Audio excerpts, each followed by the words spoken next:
বিশ্বনবীর ইন্তেকাল হচ্ছে। ইন্তেকাল হওয়ার পর ওমর ফারুক রাদিয়াল্লাহু তাআলা পাগল মতো হয়ে গেছে, হাতে উলঙ্গ তলোয়ার নিয়ে মসজিদের বারান্দায় দৌড়াচ্ছেন আর বলছেন, কেউ যদি বলে মুহাম্মদ চলে গেছে তার গদ্দান হবে আমার তলোয়ারের তলায়। খুব জোরে বারান্দায় দৌড়াচ্ছেন আর এই চিৎকার করছেন। আবু বকর সিদ্দিক রাদিয়াল্লাহু তাআলা আনহু মদিনা থেকে একটু দূরে একটা জায়গায় তিনি ছিলেন। খবর পেয়ে তিনি এলেন, এসে দেখছেন ওমর পাগলের মতোই সব করছে। আবু বকর সিদ্দিক আস্তে আস্তে রাসূলের ঘরে, নিজের বেটি আয়েশার ঘরে রাদিয়াল্লাহু তাআলা আনহার ঘরে প্রবেশ করলেন।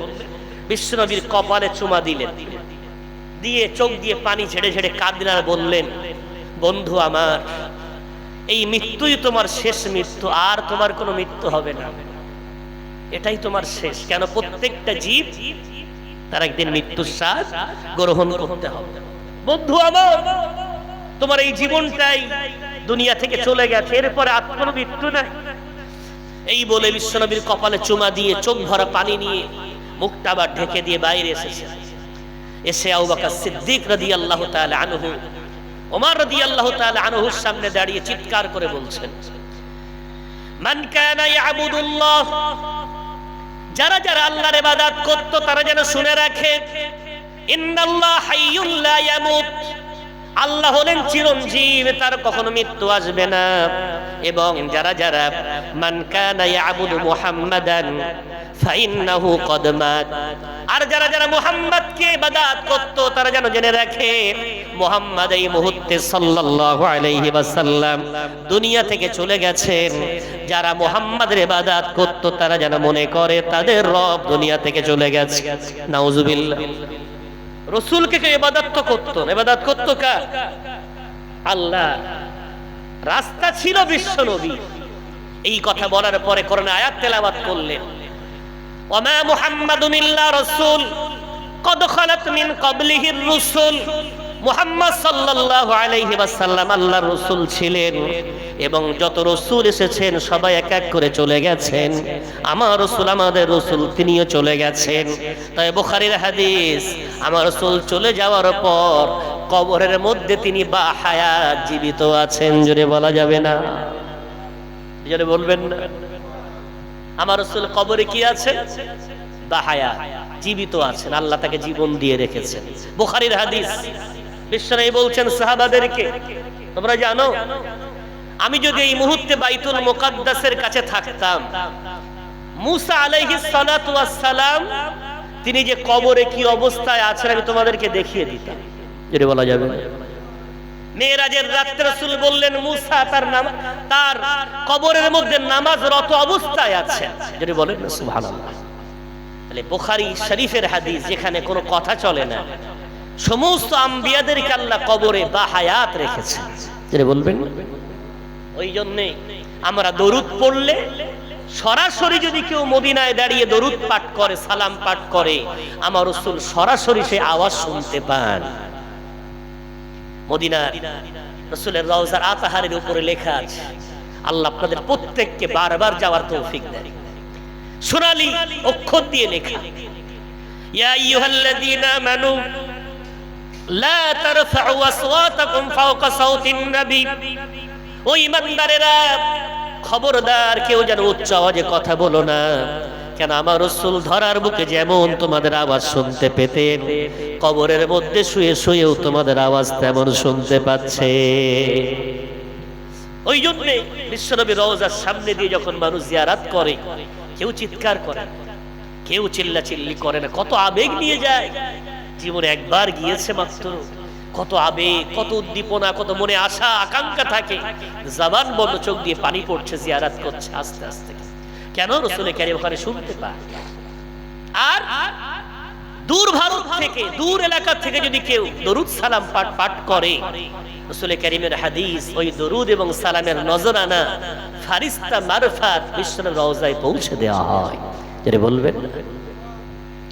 ভাই আমার, বাবাজি আমার, ওই নবী মুহাম্মদ সাল্লাল্লাহু আলাইহি ওয়াসাল্লামের জীবনটা সাহাবাদের কাছে কত দামি ছিল দেখে। তারা জীবনের পরোয়া না করে তারা নিজের জীবনে বেঁচে থাকতে রাজি নয় যে রাসূলের পায়ে কাটা ফুটুক আমি বেঁচে থাকবো, বরং বিশ্বনবীর পায়ে কাটা ফোটাও তারা বরদাস্ত করতে পারতেন না, এতটা ভালোবেসে গেছেন।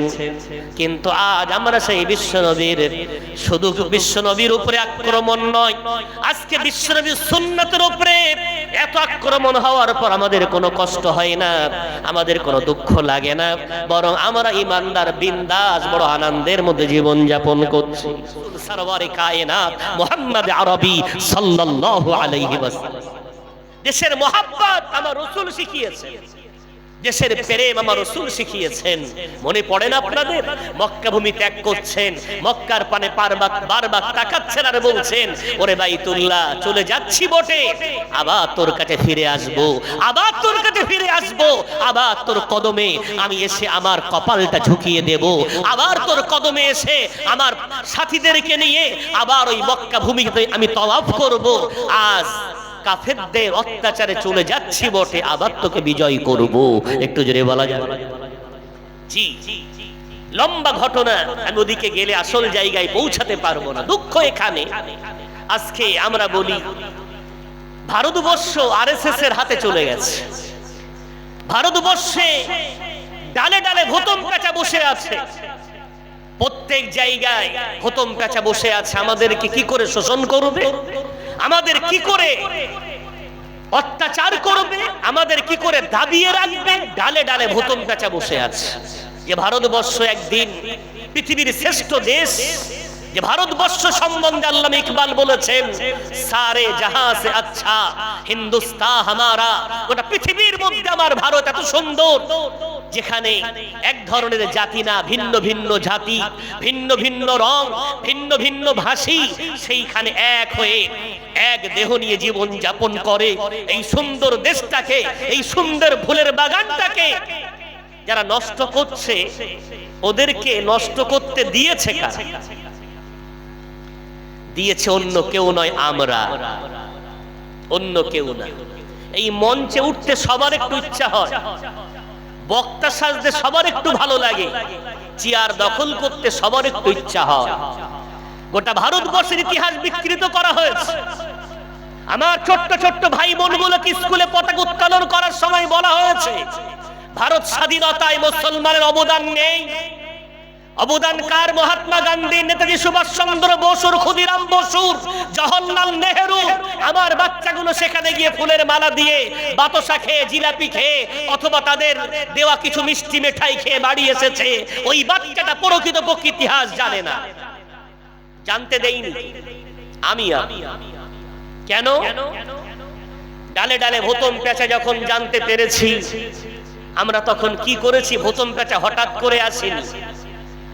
আজকে 2025, 1925 সালে মাত্র 5 জন আরএসএস ওরা এক জায়গায় বসে অঙ্গীকারবদ্ধ হয়েছিল 2025-এর মধ্যে ভারতবর্ষকে তারা হিন্দু রাষ্ট্রে পরিণত করবে। কজন? কজন? মাত্র 5 জন। তারা 100 বছর ধরে, নিশ্চয়ই শুনছেন, তাদের 100 বছর পূর্ণ হচ্ছে এই সেপ্টেম্বরে। তাই তারা সেই উপলক্ষে একটা বিরাট সমাবেশ করতে চলেছে ভারতবর্ষের বুকে। 100 বছর ধরে ওরা কি করেছে?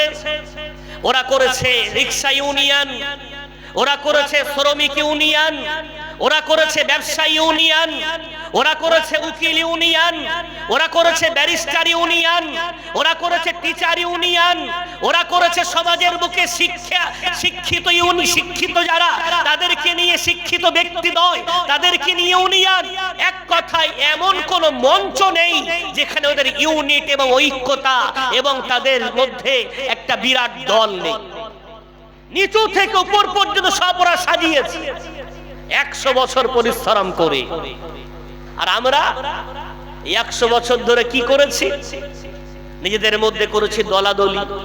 হাত নাভির তলায় বাঁধবো না বুকের উপরে বাঁধবো, আমি আস্তে বলবো না জোরে বলবো, আজানের পরে হাত তুলবো না তুলবো না, আমরা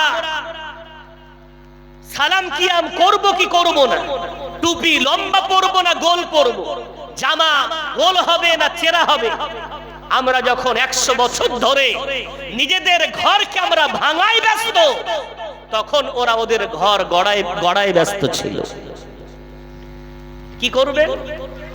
ভুল তো ওরা করিনি, ভুল করেছি আমরা।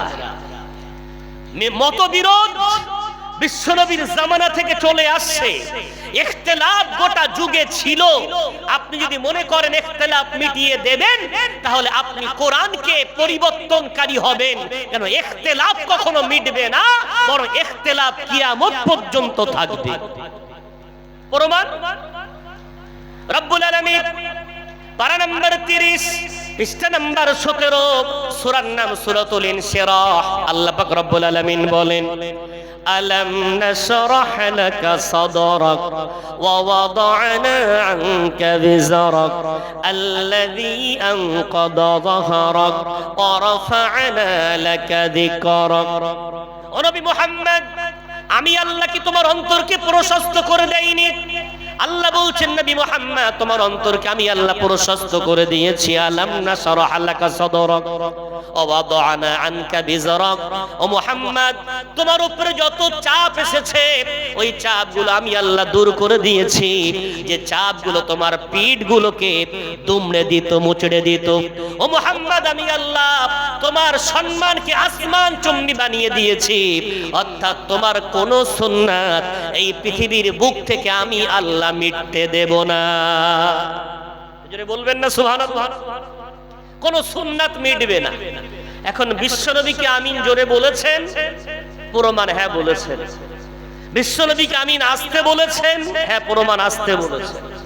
বিশ্বনবী হাত কি বুকের উপরে বেঁধেছেন? হ্যাঁ উত্তর বেঁধেছেন। নাভির তলায় বেঁধেছেন? হ্যাঁ বেঁধেছেন। তাহলে বিশ্বনবীর এত আমল, আমি আপনি কামিল না, দুর্বল, আর রাসূল ছিলেন কামিল ব্যক্তি। তাহলে তিনি যত আমল করেছেন আমরা সব করতে পারবো না। তাই 4 ইমাম মিলে ভাগ করে নিয়েছেন। সবাই আহলে সুন্নাতুল জামাতে এবং প্রত্যেকেই জান্নাতি। আবু হানিফা রাহমাতুল্লাহ আলাইহি বলেছেন, নাবির তলার হাত বাঁধার সুন্নাতটা আমাকে যারা মানবে তাদেরকে বললাম তোমরা এটা মেনে না, এটা উত্তম, ফরজ বলিনি, এটা উত্তম। ইমাম শাফি বলেছেন এখানে বাঁধো, এটা উত্তম। আহমদ বিন হাম্বল বলেছেন বুকের উপরে বাঁধো, এটা উত্তম। ইমাম মালিক বলেছেন হাত বাঁধতেই হবে না, হাত ছেড়ে রাখো, এটা উত্তম, ফরজ না। তবে যেভাবে করবে আমল তোমার কবুল হবে। তবে নামাজটা পড়ো, নামাজটা বাদ দিয়ে যেন লড়াই করো না। একটু জোরে বলা যাবে? সমাজে হয়েছে কি, 2 ভাই লড়াই করছে। তারাবির নামাজ ক রাকাত রে? বলছে 8 রাকাত। বলছে এই অমুক বলল 20 রাকাত। আমি 20 রাকাতের পক্ষে, আমি 8 রাকাতের পক্ষে। চলো লড়াই হোক। চায়ের দোকানে বসে দুজনের কলার ধরে লড়াই চলছে। একজন 8 রাকাত, কে বক্তা কে দলিল? ওই অমুক বক্তা বাংলাদেশের বিরাট বড় টুপিধারী, এরকম বিরাট জুব্বা পরে বলছিল তারাবির নামাজ 8 রাকাত। বুখারীতে প্রমাণ, মুসলিমে প্রমাণ, সিয়াসিত্তায় প্রমাণ, 8 রাকাতের উপরে তারাবি নেই। আরেকজন বলছে না 20 রাকাত। আল্লামা হুজুর বলে গেছেন, দাদা হুজুর বলে গেছেন, বিরাট লড়াই, অমুক মুফতি সাহেব বলেছেন। এখন দুজনকে ডেকে বলছি, বাপ তারাবির নামাজ 8 কি 20 জন লড়াই করছো? তো বলছে হ্যাঁ। বয়স কত? বলছে আমার 25, তোমার 28। তো 28 বছর বয়স, তোমার 25 বছর বয়স। রমজান কতবার পেয়েছো জীবনে? 25 বার। তুমি 28 বার। জ্ঞান বুদ্ধি হয়েছে তো তা মোটামুটি 12-13 বছর। তোমার আমার 14-15 বছর। তো এই 14-15 বছর জ্ঞান হওয়ার পর থেকে তারাবির নামাজ কদিন করে পড়ো? দুটোই বলছে হুজুর, প্রথম তারাবি আর 27 তারাবি। কথা বুঝতে পারেন কি বলছে? প্রথম তারাবি আর 27 তারাবি। লড়ছে কি নিয়ে? তারাবির নামাজ 8 না 20? বিরাট লড়াই। লড়াই করতে ভালো লাগে জাতি, মতবিরোধ করতে ভালো লাগে জাতি, কিন্তু নামাজ পড়ে প্রথম আর 27। আখিরি জোহর নিয়ে বিরাট লাফালাফি ঝাপাঝাপি। আখিরি জোহর পড়া আল্লাহ ওয়াজিব বলেছেন। আখিরি জোহর ইচ্ছাকৃত কাজা করলে সে কাফের হয়ে যাবে, তার পিছনে নামাজ হবে না। বিরাট ফতোয়া। মসজিদের নাম আমিনিয়া সিদ্দিকিয়া, মসজিদের নাম আল্লামা হুজুরের মতাদর্শের মসজিদ। এখানে অন্য কোনো আলোচনা চলে না। নেম প্লেট লাগিয়ে দিয়েছি, দায়িত্ব নিয়ে বুকে হাত দিয়ে বলতে পারবেন ওই মসজিদে জুমার দিন ফরজ নামাজ হওয়ার পরে আল্লামা হুজুরের নেম প্লেট লাগানো মসজিদ, ওই মসজিদে 100 মুসল্লি হলে 80টা চলে যাচ্ছে 20টা আখিরি জোহর পড়ে, আর 80 জন আখিরি জোহর পড়ে না। কি লাভ হলো? নেম প্লেট লাগিয়ে রেখেছে আল্লাহ হুজুরের মতাদর্শের মসজিদ। তাহলে মতবিরোধ জিইয়ে রেখেছি আমরা। আখিরি জোহর আগে নিজে পড়ি তো, তারপরে লড়াইতে আসেন, তারপরে দ্বন্দ্ব করেন। দেখলে দেখা যাবে কোনো দ্বন্দ্বই নেই। ভাই তোমার ভালো লাগেনি, কোনো আলেম তোমাকে বলেছেন তুমি পড়ো না, যাও, আমাকে পড়তে হবে, আমাদেরকে পড়তে হবে, যেহেতু আমাদের মসজিদ আল্লামা হুজুরের মতাদর্শের মসজিদ। ভাই আমার, এইভাবে আমরা মতবিরোধ করে করে যখন সমাজটাকে ফাটল ধরিয়েছি, তখন ওরা ঐক্যবদ্ধ হয়েছে। ঐক্যবদ্ধ হয়ে এখন ওরা ডালে ডালে ভোতম প্যাঁচা বসে আছে। কোন কাজে যাবেন, সেখানে আপনাকে হ্যারেস করা হচ্ছে। একটা ছেলে চাকরি পাওয়ার জন্য নামটা যদি আব্দুল লেখা থাকে, মোহাম্মদ লেখা থাকে, কোন মুসলমানের একটু অর্ধেক নাম গন্ধ থাকে, ব্যাস ওর খাতাটা ওর নামটা দেখা মাত্রই ওটাকে এবার বান্ডিলের তলায় চলে যায়। আজকে চাকরি নেই। আজকে ওরা সমাজে মাথা উঁচু করে দাঁড়াতে পারে না। চতুর্দিক থেকে ওদেরকে কি করে কি বলে মুচড়ে দুমড়ে নিঃশেষ করা যাবে তার ফোন দিয়াটা হচ্ছে। আজকে সেইখানে বসে যদি এখনো মনে করেন আমরা শুধু এইগুলো বলেই বিরাট জিন্দাবাদ দিয়ে জয়ী হব, হওয়া যাবে না। ওরা ইতিহাস বিকৃত করেছে, ওরা আমাদের নামগুলো বলে না, ঠিক আছে, ওরা অন্য ধর্মাবলম্বী, আমাদের হিংসা আছে। কিন্তু মুসলমান পাড়াগুলো ক্লাব আছে না নেই? কথা বলেন না ভাই আমার। মুসলমান পাড়ায় ক্লাব নেই? ক্লাব আছে। মুসলমান পাড়ায় মাদ্রাসা আছে, মুসলমান পাড়ায় মসজিদ আছে।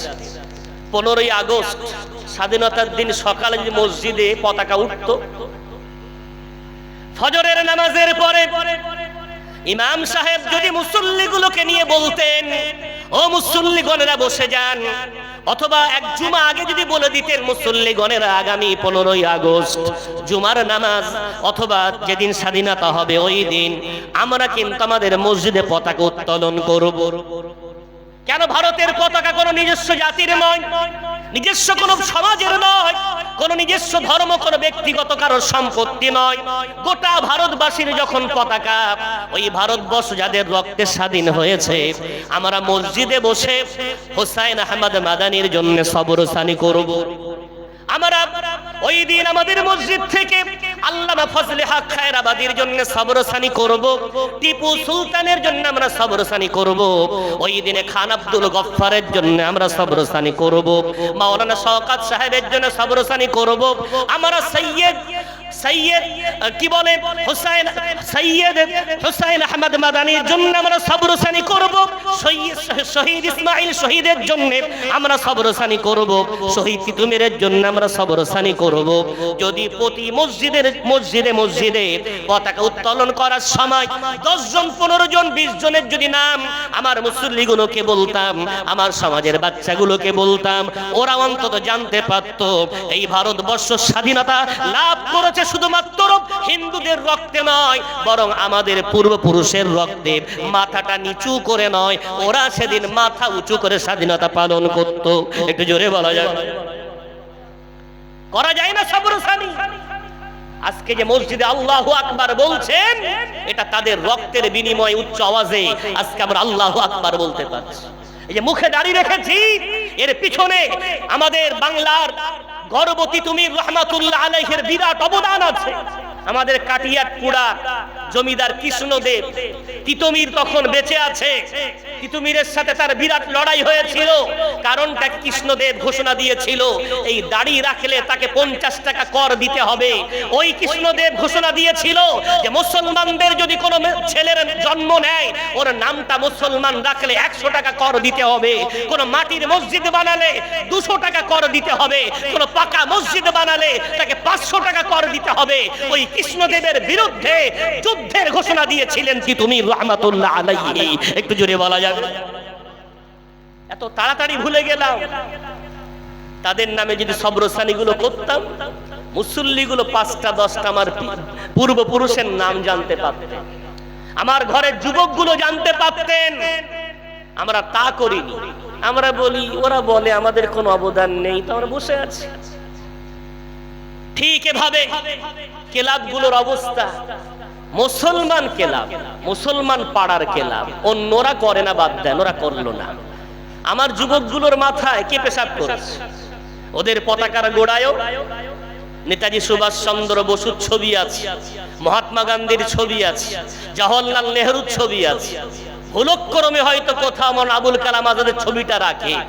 আমি ছবি রাখতে বলছি না ভাই, অন্তরে তো অন্তত পতাকা উত্তোলন করার সময় ক্লাবের সেক্রেটারি দাঁড়িয়ে দাঁড়িয়ে বলতে পারতেন, এই ব্যক্তিগুলোই শুধু নয়, আমাদের পূর্বপুরুষের একটা বিরাট অবদান আছে। কিন্তু তা করেছে? বরং ওরা ওই দিনে ওদের রঙে রঞ্জিত হয়ে পতাকা তুলছে, বন্দে মাতারাম। কি বলছে? কি বলছে? বন্দে মাতারাম। বলা যাবে তো ভাই? কথা বলেন, একটু বলেন না, বলা যাবে? কেন? বন্দে মানে বন্দনা করা, মাতারাম ও ভারত ভূমি, তুমি আমার দেবী, আমি তোমার বন্দনা করি, আমি তোমার অর্চনা করি, আমি তোমার গুণকীর্তন করি, আমি তোমার পূজা করি। এটা বলা যায়? কথা বলেন ভাই। আমি বলেছিলাম আল্লাহর সাথে খিয়ানত, এই যে মুখ দিয়ে বলেছিলাম লা ইলাহা ইল্লাল্লাহ মুহাম্মাদুর রাসূলুল্লাহ সাল্লাল্লাহু আলাইহি ওয়াসাল্লাম, ও আল্লাহ তুমি ছাড়া কোনো মাবুদ নাই, আমি তোমার ইবাদত করি, আমি তোমার অর্চনা করি, আমি তোমার উপাসনা করি। ওই কথাটা মুখ দিয়ে বলার পর ওই মুসলমান কি করে বলতে পারে বন্দে মাতারাম? এই নিয়ে কোর্টে অনেক মোকদ্দমা দায়ের হয়েছে, এই নিয়ে দীর্ঘদিন ধরে ভারতবর্ষের জমিনে অনেক লড়াই চলেছে, কিন্তু সর্বশেষ ফয়সালা কোন ব্যক্তিকে জোরপূর্বক এটা বলানো যাবে না। কেন? ভারতবর্ষ সেকুলার স্টেট, প্রত্যেকের আপন আপন ধর্মের কথা বলা মানার অধিকার ভারতের সংবিধান আমাদেরকে দিয়েছে। জোরে বলা যাবে না? সেই সংবিধানকে আমরা নিজেরাই বুড়ো আঙুল দেখিয়েছি। সংবিধান বাঁচানোর লড়াই করা হচ্ছে, আমরা বুড়ো আঙুল দেখাচ্ছি না। আজ আমি একটা মুসলমান হয়ে পতাকা উত্তোলন অন্য কোনো শব্দ দিতে পারতাম, অনেক কথা বলতে পারতাম, কিন্তু এই কথা আমি বলতে পারি না। বলেন আপনি গিয়ে, বোঝান আপনি ওদের গিয়ে। এর চেয়ে বড় গুনার কি আছে? শিরক হলো সবচেয়ে বড় গুনাহ। শিরক সবচেয়ে বড় গুনাহ, আল্লাহর সাথে কাউকে শরীক করা, এটা সবচেয়ে বড় অপরাধ। সেই গুনায় লিপ্ত আমার জাতি। ভাই আমার, তাহলে আমরা যদি মঞ্চ ছেড়ে দিই, তাহলে অন্য জাতি আসবে। নিয়ত করেন, নবী মুহাম্মদ সাল্লাল্লাহু আলাইহি ওয়াসাল্লামকে আমরা যারা ভালোবাসি, রাসূলের আদর্শ জীবনে বাস্তবায়ন করতে হলে মঞ্চ ছাড়া যাবে না। প্রত্যেক ডালে ডালে ভোতম পেঁচা থাক, আমরা ভোতম পেঁচা তাড়ানোর জন্য আমাদের মসজিদ, আমাদের মাদ্রাসা, আমাদের খানকা, আমাদের ঈদগাহ, আমাদের ক্লাবগুলোতে অন্তত আমাদের পূর্বপুরুষের কথা উচ্চারণ করে, অন্তত ইসলামী রীতিনীতিগুলো মেনে নিয়ে আমরা যদি অনুষ্ঠানগুলো পালন করি, তো ইনশাআল্লাহুল আজিজ আমার সমাজ ঈমান হারা হবে না, ইসলাম হারা হবে না, শরীয়ত হারা হবে না। তাদের মাথায় দুটো শরীয়তের কথা যাবে। একটু জোরে বলা যাবে? আল্লাহর সাথে খিয়ানত নয়। নাম্বার 2, রাসূলের সাথে খিয়ানত। বিশ্বনবীর সাথে খিয়ানত বলতে কি? আমার নবী মুহাম্মদ সাল্লাল্লাহু আলাইহি ওয়াসাল্লামের আদর্শ আমাদের জন্য সর্বদাই হলো, তিনি হলেন আদর্শবান। পারা নাম্বার 21, পৃষ্ঠা নাম্বার 19, সূরার নাম সূরা আহজাবের মধ্যে রব্বুল আলামিন বলেন, লাকাদ কানা লাকুম ফি রাসূলিল্লাহি উসওয়াতুন হাসানাহ। ও পৃথিবীর মানব সম্প্রদায়, আমার নবী মুহাম্মদ সাল্লাল্লাহু আলাইহি ওয়াসাল্লামের মধ্যে তোমাদের প্রত্যেকের জন্য আছে উত্তম নমুনা, উত্তম আদর্শ। একটু জোরে জোরে বলা যাবে না সুবহানাল্লাহ? বিশ্বনবীর আদর্শ আমাদের সবার জন্য মাননীয়। বিশ্বনবীর বুখারীর হাদিস, লা ইউমিনু আহাদুকুম, তোমাদের কেউ মুমিন হতে পারবে না ততক্ষণ পর্যন্ত হাত্তা কুনা হাব্বা ইলাইহি মিন ওয়ালিদিহি ওয়া ওয়ালাদিহি ওয়ান নাসি আজমাইন, যতক্ষণ না আমি তার কাছে তার পিতামাতা, তার সন্তান সন্ততি এবং পৃথিবীর সবার চেয়ে তার প্রিয় না হয়ে যাচ্ছি, ততক্ষণ সে কামিল ঈমানদার হতে পারবে না। বুখারীর হাদিস। এই হাদিসের ব্যাখ্যায় আল্লাহ পাক রব্বুল আলামিন কোরআনুল কারীমের আয়াতও এই হাদিসের ব্যাখ্যা দেয়, বা কোরআনের ব্যাখ্যায় হাদিস দেয়। ওই 21 পারা 17 পৃষ্ঠা সূরা আহজাবের আয়াত, আন-নাবিয়্যু আউলা বিল মুমিনিনা মিন আনফুসিহিম। নবী মুহাম্মদ সাল্লাল্লাহু আলাইহি ওয়াসাল্লাম হলেন তোমাদের জীবনের চেয়ে বেশি প্রিয় ব্যক্তিত্ব, যদি বলা যাবে। ভাই আমার, বাবাজি আমার, ওই নবীকে আমরা আজকে কি জায়গায় রেখেছি, কোন জায়গায় রেখেছি? জীবনের চেয়ে যিনি দামি সেই রাসূলকে আমরা কি চিনতে পারলাম? বিশ্ব নবীর প্রাণ প্রিয় সাহাবা আব্দুল্লাহ ইবনে যায়েদ রাদিয়াল্লাহু তাআলা আনহু, ইহুদিরা তাকে গ্রাস করেছে, বন্দী করেছে, মুশরিকদের কাছে তাকে বিক্রয় করে দেয়া হয়েছে। এখন মুশরিকরা যখন যায়েদ রাদিয়াল্লাহু তাআলা আনহুকে ফাঁসির কাস্টে ঝোলাবে, এমন সময় কিছু মুশরিক যায়েদ রাদিয়াল্লাহু তাআলা আনহুকে বলছেন, ও যায়েদ, তোমাকে এক্ষুনি শুলি কাস্টে ঝোলানো হবে। এখন বলো, তুমি যদি এই মুহূর্তে তোমার জায়গা থেকে নিষ্কৃতি পেয়ে যাও, তোমাকে যদি আজাদ করে দেওয়া হয়, ছেড়ে দেওয়া হয়, আর তোমার জায়গায় মুহাম্মদকে আনা হয় এবং তোমার জায়গায় মুহাম্মদকে শুলি দেওয়া হয়, কেমন হয় বলো তো? ওই কঠিন অবস্থাতে দাঁড়িয়ে চিৎকার করে বললেন, কি বললি ওরে বিয়াদব, খবরদার এমন কথা আমার সামনে আর বলবি না। বিশ্বনবী হাবিবুল্লাহ জনাবে মুহাম্মদুর রাসূলুল্লাহ সাল্লাল্লাহু আলাইহি ওয়াসাল্লামের পায়ে একটা কাটা ফুটুক আর আমি বেঁচে থাকবো, আর আমার রাসূলের পায়ে কাটা ফুটবে, এতটুকু তো আমি তো বরদাস্ত করতে পারি না। যেটা বলবেন না, বিশ্বনবীর পায়ে কাটা ফুটবে, আমি বেঁচে থাকবো, এতটুকু তো আমার সহ্য হবে না। বিশ্বনবীকে এত ভালোবাসতেন। খালিদ বিন ওয়ালিদ রাদিয়াল্লাহু তাআলা আনহু যুদ্ধের ময়দানে যুদ্ধ করছেন তুমুল বেগে, হঠাৎ করে মাথার পাগড়িটা পড়ে গেল। খালিদ বিন ওয়ালিদ 70 তলোয়ারের সামনে পরোয়া করলেন না, এই পাগড়ি তুলতে গেলে ওই তলোয়ার আমার গর্দানে লাগতে পারে, কোনো পরোয়া নাই। তলোয়ার চালানো বন্ধ করে দিয়ে ঘোড়া থেকে নিচে লাফ দিয়ে পড়লেন।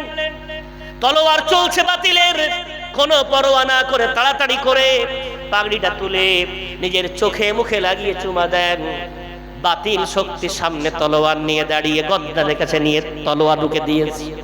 ওরে খালিদ, আমি মনে করলে তোমাকে গর্দান উড়িয়ে দিতে পারতাম, কিন্তু যেহেতু তুমি নিচে ঝাঁপ মেরে পড়েছো, তুমি তলোয়ার বন্ধ করেছো, তাই বন্ধ করে নিলাম।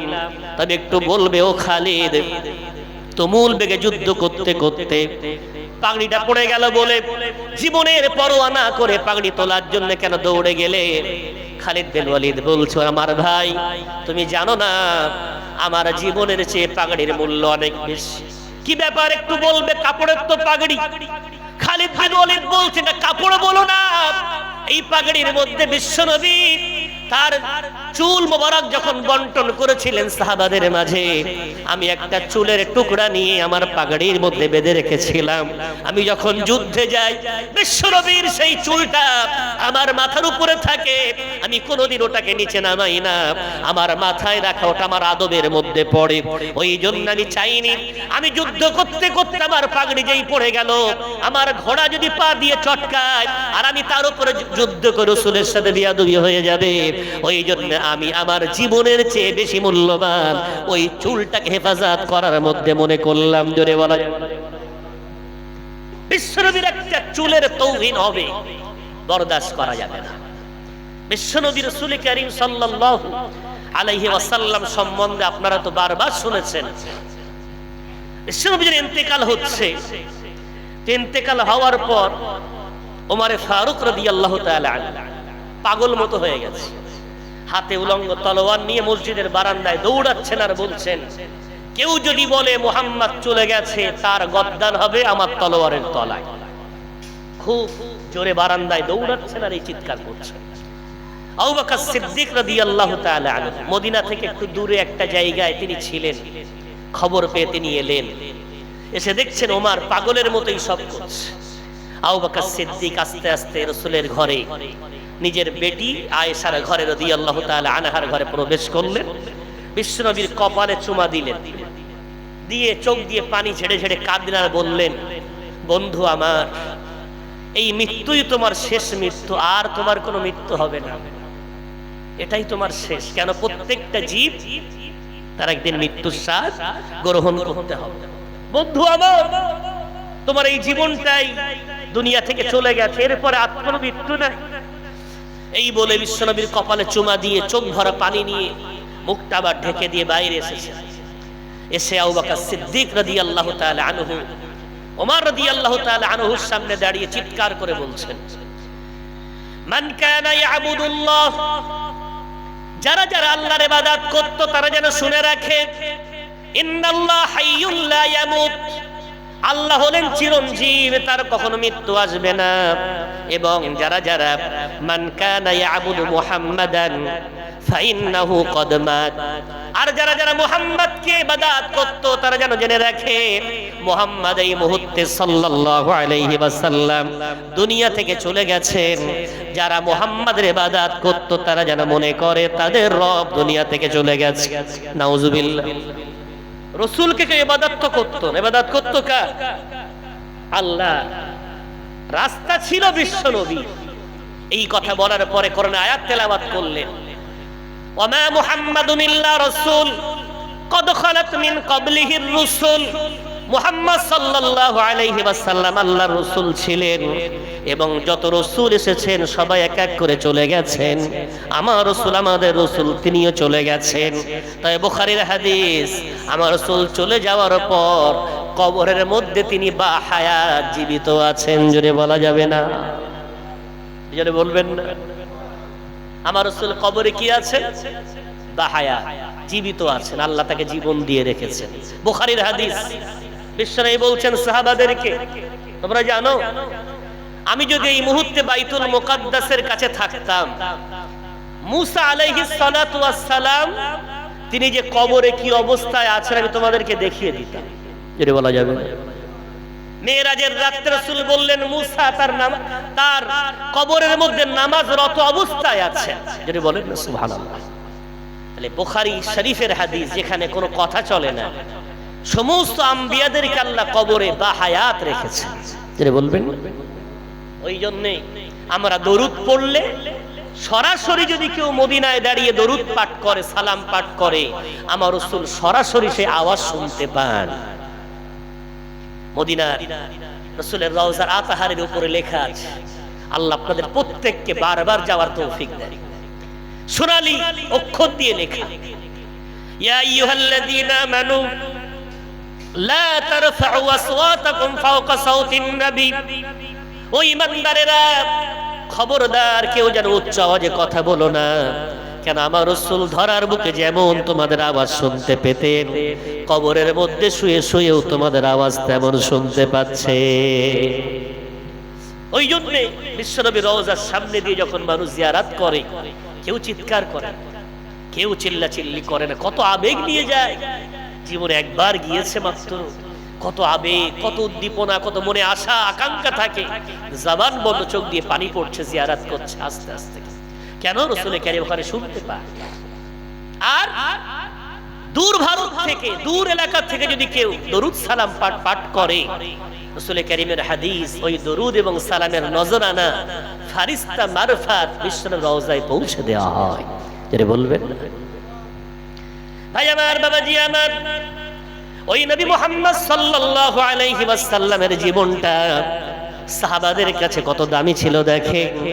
তারা জীবনের পরোয়া না করে, তারা নিজের জীবনে বেঁচে থাকতে রাজি নয় যে রাসূলের পায়ে কাটা ফুটুক আমি বেঁচে থাকবো, বরং বিশ্বনবীর পায়ে কাটা ফোটাও তারা বরদাস্ত করতে পারতেন না, এতটা ভালোবেসে গেছেন।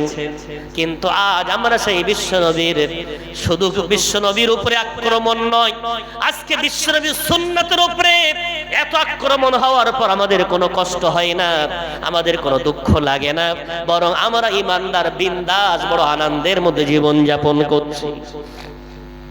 রাসূলের সুন্নাত চোখের সামনে কি করে বিলীন হচ্ছে দেখেন। নবী করিম সাল্লাল্লাহু আলাইহি ওয়াসাল্লাম তার গোটা জীবনে চুল রেখেছেন তিন রকম। কয় রকম? তিন রকম। লিম্মা, জুম্মা, ওয়াফরা। চুল রেখেছেন কানের লতি পর্যন্ত লম্বা চুল, বাড়তে বাড়তে আরেকটু বড় হয়েছে, খুব বেড়েছে, তো এই যে গরদানের উঁচু একটা হাড় আছে এখানটায়, ওই পর্যন্ত লম্বা হয়েছে। এটা ছিল বিশ্বনবীর গোটা জীবনের সুন্নতি চুল। আর ওমরা করতে গিয়ে, হজ করতে গিয়ে বিশ্বনবী নেড়া হয়েছে। তাহলে বিশ্বনবীর চুল ছিল এমন। আজ সেই চুলগুলো আমার আপনার হয়তো একটু ভদ্র আছে। আপনার ছেলের মাথায় কোন চুল, নাতির মাথায় কোন চুল? বিশ্বনবী কোনদিন হাতে বালা পরেছেন বলে মনে হয়? বিশ্বনবী কোনদিন কানে দুল দিয়েছেন বলে মনে হয়? বিশ্বনবী কোনদিন হাতে ট্যাটু আঁকিয়েছেন বলে মনে হয়? বিশ্বনবী কোনদিন তার গাটের নিচে কাপড় পরেছেন বলে মনে হয়? বিশ্বনবী কোনদিন ছেঁড়া প্যান্ট পরেছেন বলে মনে হয়? আজ বিশ্বনবীর ভালোবাসার দাবিদার, আহারে, রাসূলের সুন্নাত গুলো পা দিয়ে চটকানো হচ্ছে। আমার ছেলের মাথার চুলগুলো রাসূলের সুন্নাতের পরিপন্থী বিপরীত, আমার বাচ্চার গায়ের পোশাক সুন্নতের পরিপন্থী বিপরীত, আমার ঘরের সন্তানের কৃষ্টি কালচার সুন্নাতের বিপরীত, অথচ আমাদের কোনো কষ্ট হয় না। বিরাট বড় জলসা দিয়েছেন। আমি আগেই বলেছি, জলসা যদি না দেন, লিখে রেখে দেন কথাটা, যাচাই করে প্রমাণ করে ভুল হয়ে যদি হয়, আমি সারা জীবন আপনাদের গোলামি করব। নবী দিবস দেবেন না, কোনো গুনাহ হবে না, কারণ নবী দিবস যদি না দেন তার জন্য শরীয়ত কোনো হুকুম দেয়নি। এটা করা ফরজ, এটা করা ওয়াজিব, এমন কোনো ফতোয়া ইসলাম দেয়নি। তবে নবী দিবস পালন করতে গিয়ে যদি রাসূলের সুন্নাতের অবজ্ঞা করা হয়, সুন্নাতের সাথে খেলা করা হয়, রাসূলের সাথে বিয়াদবি করা হয়, ওই জলসা রহমত নয় বরং গজব বয়ে আনতে পারে। কেন?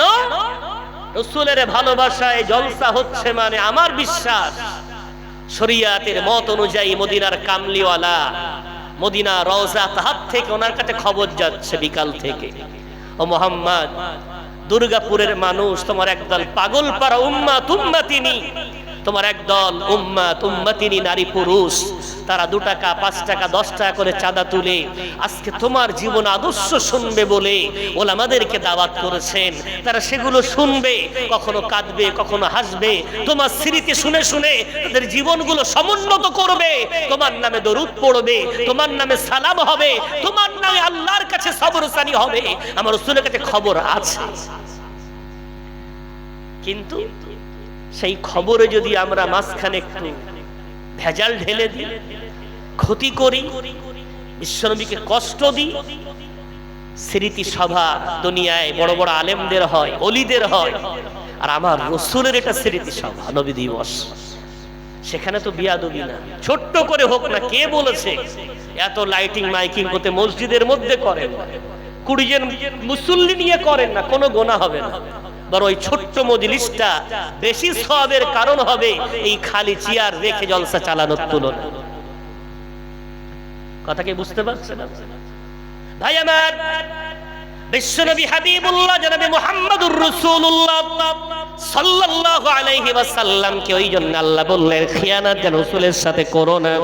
আমার রাসূলের সুন্নাতগুলো সর্বদাই তোমার জীবনে বাস্তবায়ন করতে থাকো। কেন? আমার রাসূলের সুন্নাত ছাড়া আমি আল্লাহ কোনো আমল কবুল করব না। প্রত্যেকটা আমলে রাসূলের সুন্নাত লাগবে। কেমন? গোটা কোরআনে আল্লাহ নামাজের কথা বলেছে। এখন নামাজ পড়া কি? আল্লাহর হুকুম। নামাজ পড়া কি? কথা বলে আল্লাহর হুকুম। এখন নামাজ পড়া আল্লাহর হুকুম গোটা কোরআনে কোথাও নেই কখন নামাজ পড়তে হবে বা কখন নামাজ পড়তে হবে না। নামাজ পড়তে হবে এতটুকু হুকুম। আপনি কোরআন পড়ে সূর্য যখন উঠছে তখন দাঁড়িয়ে গেছেন আল্লাহু আকবার।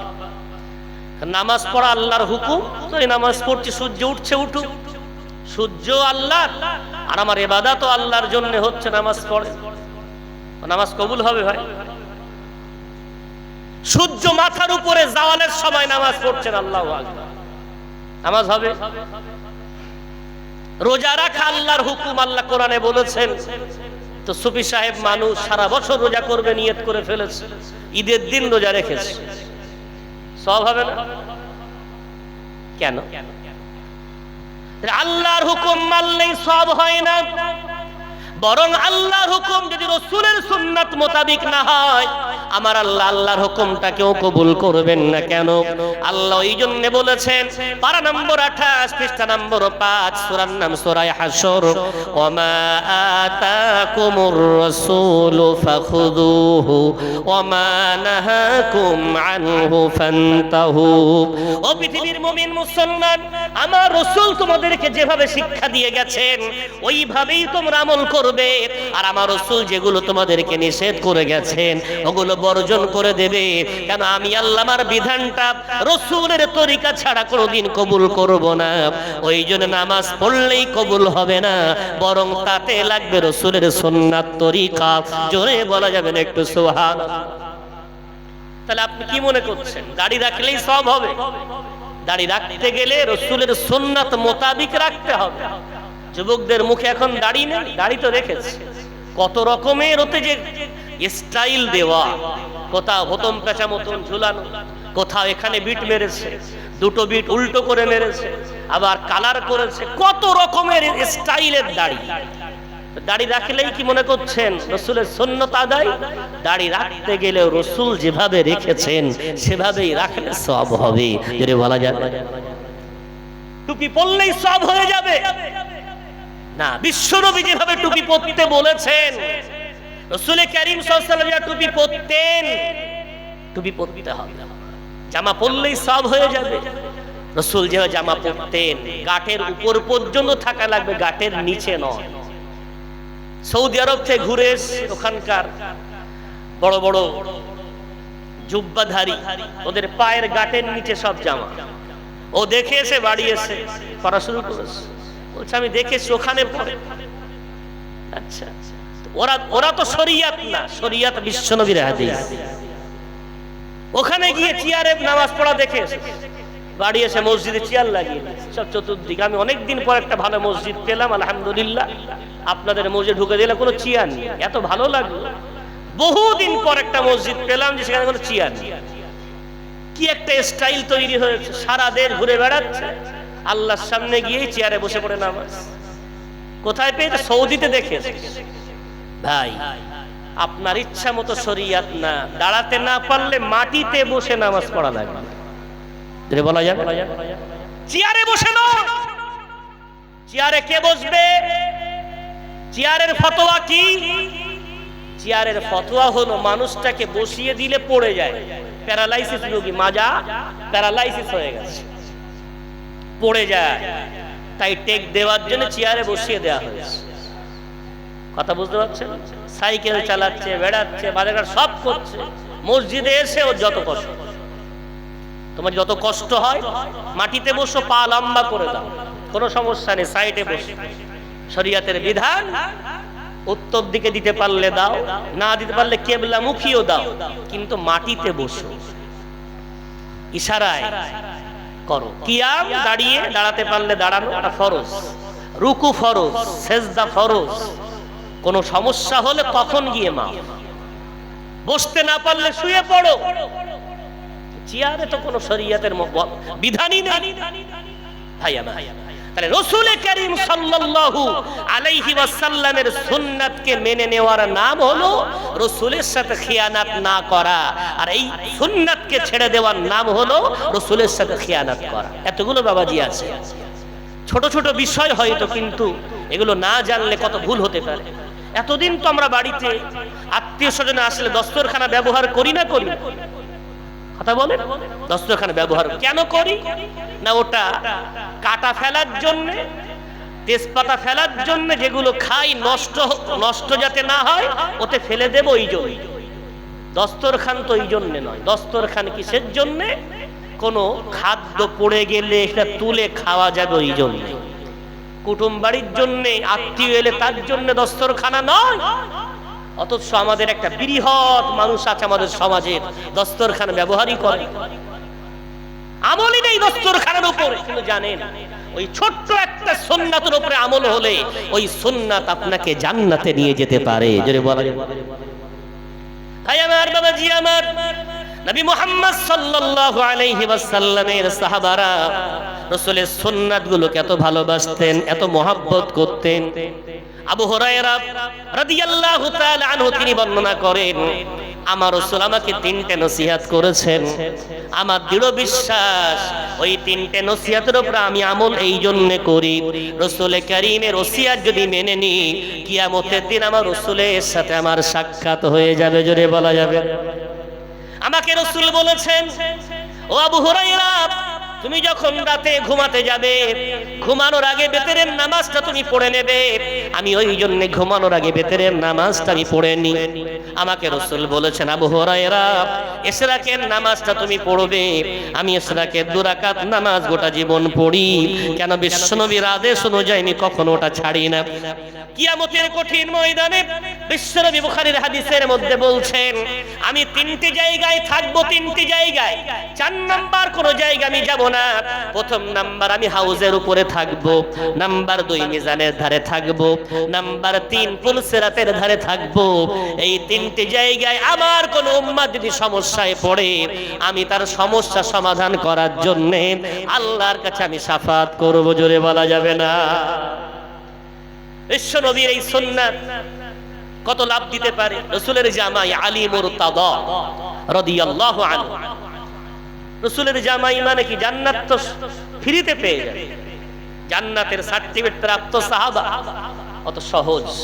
দেখেন আলী মুরতাদা রাদিয়াল্লাহু তাআলা আনহু ওযু করছেন।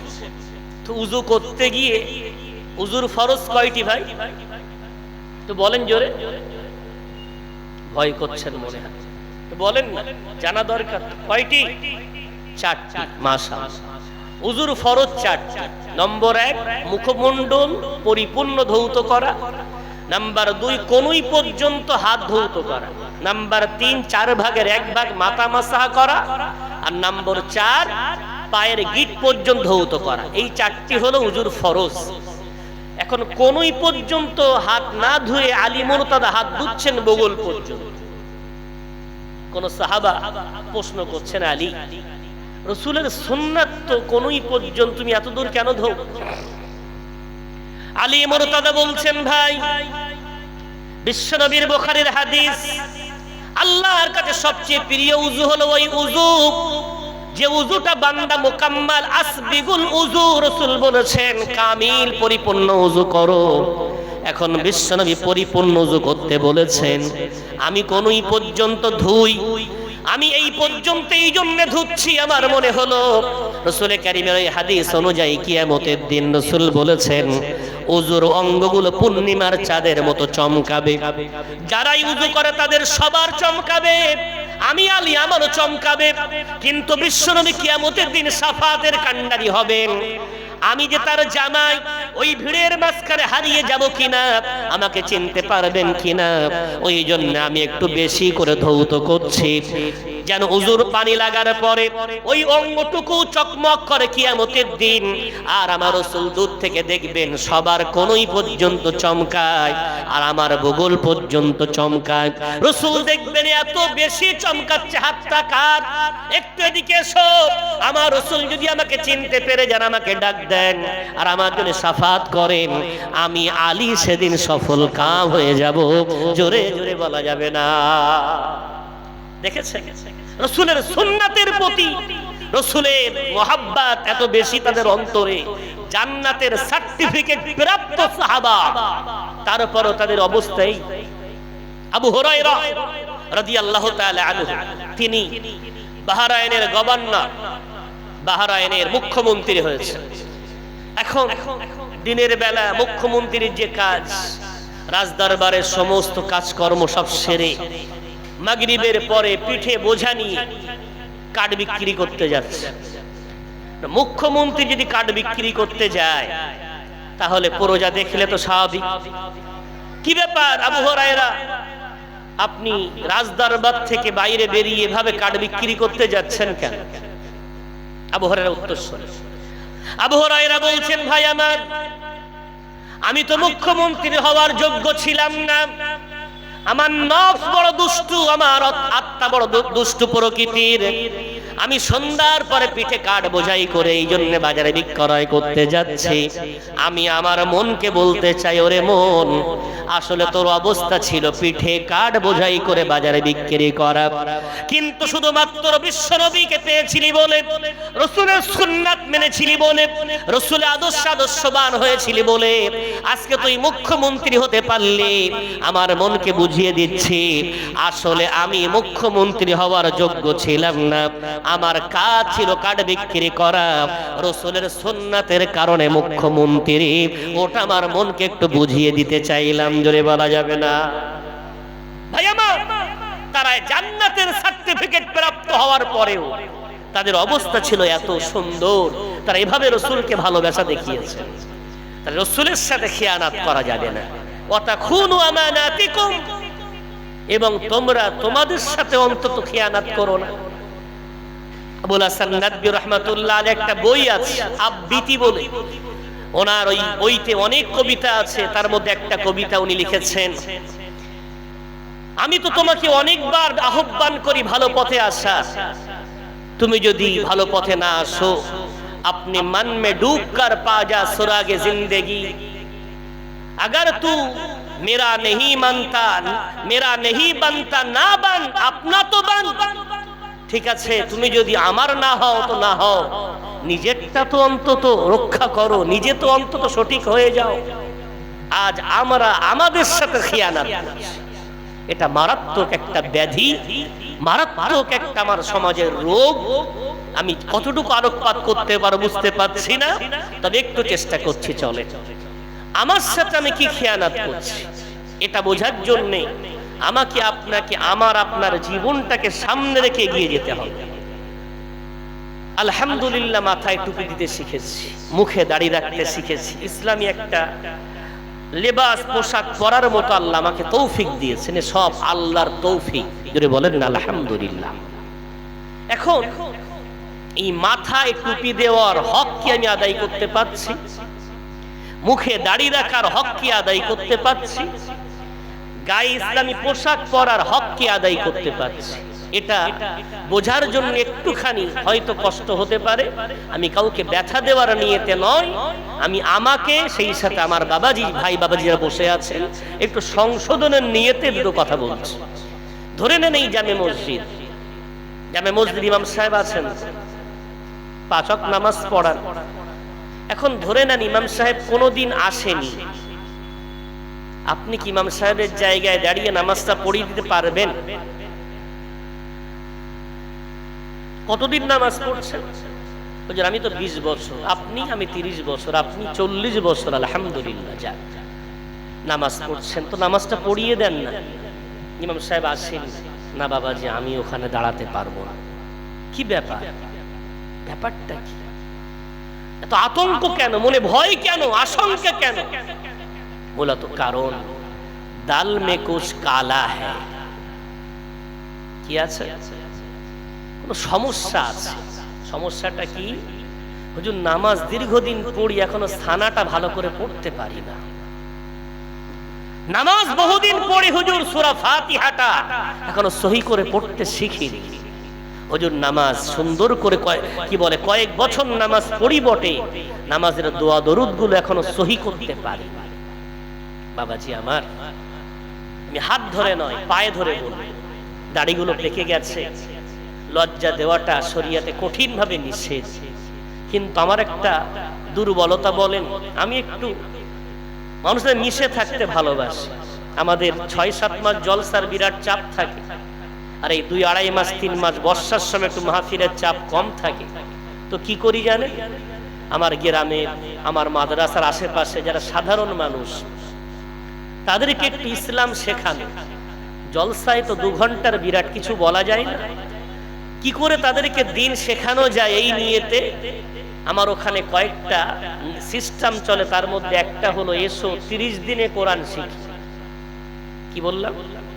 এসো 30 দিনে কোরআন শিখি। তো আলহামদুলিল্লাহ ওই ব্যাচটা আমি প্রতি বছর আলহামদুলিল্লাহ যতদিন শিখিয়েছেন করাচ্ছেন, করিয়ে করিয়ে প্রায় 500-এর মতো নারী পুরুষ সাধারণ মানুষ কোরআন শিখেছে আলহামদুলিল্লাহ। কোন বছর 80 জন, কোন বছর 120 জন, কোন বছর 150 জন। এবছর যেমন 150-এর অধিক, 130 জন শুধু মহিলা আছে আলহামদুলিল্লাহ। তো সেভাবে আল্লাহ শুকর, এদের মাঝখানে এই কোরআন শেখা দিকে আমি জিজ্ঞাসা করি একটু কালিমাটা বলেন দিন। তো বাবাজি দাঁড়িয়ে বলছে, এক চাচিমা দাঁড়িয়ে বলছে, গত পরশুদিন দাঁড়িয়ে বলছে লা ইলাহা মুহাম্মাদুর রাসূলুল্লাহ। কি বলছে? লা ইলাহা মুহাম্মাদুর রাসূলুল্লাহ। ইল্লাল্লাহটা বলতে পারছে। আর একজন বলল লা ইলাহা ইল্লাল্লাহ, লা ইলাহা ইল্লাল্লাহ। এই অবস্থা। তো আমি জিজ্ঞাসা করলাম এইটাই কালিমা? তো এটাই তো পড়ি। এখন মেম্বারে দাঁড়িয়ে বক্তব্য দেওয়া তো সহজ, জলসায় বসে বিরাট কিস্সা কাহিনী শোনানো তো সহজ। আমার একটা বাবাজি যদি এই কালিমাটা না পড়ার জন্য দুনিয়া থেকে এই অবস্থায় চলে যায়, তার জন্য দায়ী কিন্তু আমাদের মতো একদল বক্তা, আমাদের মতো একদল ইমাম, আমাদের মতো একদল আলেম। কেন আমরা বিরাট বক্তব্য দিলাম আমার জাতিকে কালিমা শেখাই। কালিমা খানি করতে বলেছি, কালিমা খানি হলে আম্মা আব্বার কবরে সবরসানি করা হবে একদম জায়েজ। সবরসানির চেয়ে বড় উদ্দেশ্য আমার পকেটটা ভরে যাবে। কালিমা খানি হলে বাড়িওয়ালা আমাকে 500 টাকা 1000 টাকা সবরসানিতে দেবে। কালিমা খানের বিরাট ফজিলাত বলেছি, কিন্তু কালিমা খানি করার জন্য কালিমা কি করে পড়তে হয় আমার সমাজকে আমরা কিন্তু সেই কালিমা শেখাইনি। কালিমা পড়ছে লা ইলাহা ইল্লাল্লাহ মুহাম্মাদুর রাসূলুল্লাহ, লা ইলাহা ইল্লাল্লাহ মুহাম্মাদুর রাসূলুল্লাহ। ভাই আমার, এই কালিমার প্রথম অক্ষর ছিল লাম। টান দিলে মানে হয় নেই। লা ইলাহা ইল্লাল্লাহু মুহাম্মাদুর রাসূলুল্লাহ সাল্লাল্লাহু আলাইহি ওয়াসাল্লাম। পড়েন লা ইলাহা ইল্লাল্লাহু মুহাম্মাদুর রাসূলুল্লাহ সাল্লাল্লাহু আলাইহি ওয়াসাল্লাম। লা মানে নেই, ইলাহা মানে কোন মাবুদ, ইল্লাল্লাহ মানে আল্লাহ ছাড়া, মুহাম্মাদুর রাসূলুল্লাহ মুহাম্মদ সাল্লাল্লাহু আলাইহি ওয়াসাল্লাম আল্লাহর রাসূল, অর্থাৎ ইবাদত করব আল্লাহর তরিকা হবে আমার নবীর। জোরে বলা যাবে না। দুঃখ কালিমা পড়তে পারে না, অথচ কলমা খানি কত বড় সাই 5000, তুমি 10,000, আমি 20,000। আমার বাড়িতে আমরা 50,000 পড়ে দিচ্ছি, লিখে নাও। রাসূলের হাদিস, একবার যদি কালিমা কালিমার মতো হয়, ওই একটা কালিমা আপনার জীবনের সব আমলের চেয়ে ওই কালিমাই তৈয়বা পড়াটা আপনার জীবনের সবচেয়ে শ্রেষ্ঠ আমল হতে পারে। যদি বলা যায় এত কালিমা পড়লেন তাসবিহ যা স্পিরিট, লা যদি টান না হয় কি মানে হবে জানেন? লা ইলাহা ইল্লাল্লাহ কেউ যদি বলে মানে হবে লা মানে অবশ্যই আছে, ইল্লাল্লাহ মানে আল্লাহ ছাড়া, আল্লাহ ছাড়া মাবুদ আছে। এই কথা যেই বলা হবে বান্দা হয়ে যাবে কাফের। 5000 কালিমা পড়তে হবে না 5 বার পড়েন, 10,000 পড়তে হবে না 10 বার পড়েন, কিন্তু সহি করে পড়েন লা ইলাহা ইল্লাল্লাহু মুহাম্মাদুর রাসূলুল্লাহ সাল্লাল্লাহু আলাইহি ওয়াসাল্লাম। চোখ দিয়ে পানি গড়িয়ে পড়ুক, গায়ের লোম খাড়া দিয়ে উঠুক, কালিমা পড়ার পরে অন্তরে ভক্তি তৈরি হোক। ওই একটা কালিমা ওই মৃত্যু মানুষের জন্য নাজাতের জরিয়া বেনে যেতে পারে। জোরে বলা যাবে দাল মে কুছ কালা হ্যায়। মসজিদের সভাপতি কেশিয়া ভাই কতদিন কেশিয়ারের পদে আছেন? তা মোটামুটি আমি এই 3য় বার হলো, 5 বছর করে কমিটি নির্বাচন হয়, আমি 3য় বার আছি, 15 বছর মাসা। তো সানাটা একটু শোনা। সানা মানে বাপ জানি না, তো নামাজ পড়েন না, সানা জানে। আচ্ছা, বিতরের নামাজে দোয়ায় কুনুত পড়া কি? আল্লাহ মজুরিকে তো মানেন? বলে হ্যাঁ হুজুর খুব মানি। তো মানেন তো বিতরের নামাজে দোয়ায় কুনুত? তা জানি না তো বা। দোয়ায় কুনুত পড়া ওয়াজিব। আর ওয়াজিবের মসলা কি? ইচ্ছায় যদি কেউ না পড়ে তার নামাজ হয় না, আর ভুলবশত অনিচ্ছায় ছেড়ে গেলে সেজদা করা ওয়াজিব। মাসলা বুঝতে পেরেছেন? অনিচ্ছায় ভুলবশত ছেড়ে গেলে সেজদা করা ওয়াজিব। তাহলে বিতরের নামাজ কতদিন পড়ছেন? 15 বছর। তৃতীয় রাকাতে হাত ছেড়ে পড়েন ওই দোয়াটা? হুজুর না তো কি পড়েন? সুবহানাল্লাহ বলি। কেউ বলে সূরা ইখলাস 3 বার পড়েন। হ্যাঁ, নামাজ নতুন শুরু করলে এমার্জেন্সি অবস্থা আছে। স্বাভাবিকভাবে একটা মানুষ যখন নিঃশ্বাস নেয় তখন তাকে অক্সিজেন দেওয়া হয় না। শ্বাসকষ্ট হলে এমার্জেন্সি কি দেওয়া হয়? অক্সিজেন দেওয়া হয়। কেন? মানুষটা শ্বাস নিতে কষ্ট হচ্ছে, অক্সিজেন। তো নতুন নামাজ ধরেছে, এখন দোয়া দরুদ কিচ্ছু জানে না, তো এখন যতদিন না জানে ততদিন অন্তত একটু সুবহানাল্লাহ, আলহামদুলিল্লাহ যা জানে তাই দিয়ে নামাজটা পড়ুক। ও ব্যাস, ওটাকেই জীবনের রাস্তা বানিয়ে নিয়ে 15 বছর নামাজ পড়ছে, এখনো সেই অক্সিজেন মুখে লাগানো, এখনো সেই অক্সিজেন খুলিনি, অর্থাৎ দোয়ায় কুনুত আজও মুখস্থ হয়নি। বৈঠকে বসে আত্তাহিয়াত পড়া ওয়াজিব, সুন্নাত না ওয়াজিব। আত্তাহিয়াত যদি কেউ না জানে, ইচ্ছায় ছেড়ে দিলে নামাজ হবে না, অনিচ্ছায় ভুলবশত ছেড়ে গেলে সেজদা ওয়াজিব। এতদিন মসজিদের দায়িত্ব পালন করি, অথচ নামাজ পড়াতে পারি না, মানে এটাই হলো উত্তর। আমার মধ্যে দাল মে কুছ কালা হ্যায়। অথচ নামাজ পড়ানো বিরাট কঠিন বিষয় নয়। ঈদের নামাজ এবং জুমার নামাজ বাদে সব নামাজ আপনি পড়াতে পারবেন যদি আজকে রাসূলের এই সুন্নতি মজলিসে বসে একটু নিয়ত করে নেন। 5টা সূরা মুখস্থ করব, 5টা দোয়া মুখস্থ করব, 5টা দোয়া 5টা সূরা যদি মুখস্থ করে নেন, সব নামাজ জুমা এবং ঈদ বাদে নিজে পড়তেও পারবেন, অন্যকেও পড়াতে পারবেন। জোরে বলা যাবে না? কটা সূরা? মাত্র 5টা। আর কটা দোয়া? 5টা দোয়া। সানা, দোয়ায়ে কুনুত, তাশাহুদ বা তাহিয়াত, দরুদ ইব্রাহিম, দোয়ায়ে মাসুরা, 5টা দোয়া। সব নামাজ পড়তে পারবেন, পড়াতেও পারবেন। তাহলে আমি যেটা বলছিলাম, খিয়ানাত নিজের সাথে করছি, লোক মনে করছে এতদিন মসজিদের দায়িত্বে আছে, ওই লোক কি আবার জানে না? বিশ্বাস করেন, সত্যিই জানে না। অতদিন আলহামদুলিল্লাহ বাইতুল্লাহ জিয়ারত করেছে, হাজী সাহেব বলে মানুষ ডাকে, ও লোক কি জানে না? বিশ্বাস করেন, কত মানুষ আছেন সত্যি জানে না। তাদের দুঃখটা কোথায়? জানে না নয়, তাদেরকে আমরা জানাইনি, শেখাইনি, শেখানোর রাস্তা আমাদের সমাজে নাই। অনুরোধ করব, আল্লামা হুজুর পালনের নাম নয়, বিশ্বনবী পালনের নাম নয়, বিশ্বনবী মানার নাম, আল্লামা হুজুর মানার নাম। বিশ্বনবীর এই নবী দিবসগুলো পালন করে বিরাট নারায়ে তাকবীর আল্লাহু আকবার না দিয়ে এই নিয়ত কর রাসূলের সুন্নাত নিয়ে আলোচনা হোক। মাথার চুল থেকে নিয়ে পায়ের নখ পর্যন্ত রাসূলের সুন্নাত যেন আমার মাথা থেকে ঝলক দেয়, দেহ দিয়ে ঝলক দেয়। যদি এই সুন্নাতের নিয়তে জলসাগুলো দিতে পারি, ইনশাআল্লাহ কিয়ামতের দিন ওই রাসূলের শাফাআত আমাদের জন্য ওয়াজিব হয়ে যাবে। একটু জোরে বলা যাবে? আল্লাহর ওয়াদা, আল্লাহ গুনাহ মাফ করে দেবেন, আল্লাহ ভালোবাসবেন। কেন? রাসূলের সুন্নাত মানলে আল্লাহ তাকে ভালোবাসে, আল্লাহ নিজেই বলেছে। তাই আমার বাবাজি, আমার আলোচনা সমাপ্তির দিকে নিয়ে যেতে চাই। আল্লাহ পাক রব্বুল আলামিন তাই আমাদের কাছে বিশ্বনবীকে পাঠিয়ে বড় দয়া করলেন, অনুকম্পা করলেন, আর বললেন আমার নবীকে পাঠালাম তোমাদের মাঝে কয়েকটা দায়িত্ব দিয়ে। নম্বর 1, ইয়াতলু আলাইহিম আয়াতিহি, তিনি আমি আল্লাহ আমার নিদর্শনাবলী তোমাদেরকে শোনাবেন। ওয়ায়ুযাক্কিহিম, তোমাদের অন্তরগুলো পরিশুদ্ধ করবেন, তোমাদেরকে কোরআন শিক্ষা দেবেন, তোমাদেরকে সুন্নাত শিক্ষা দেবেন।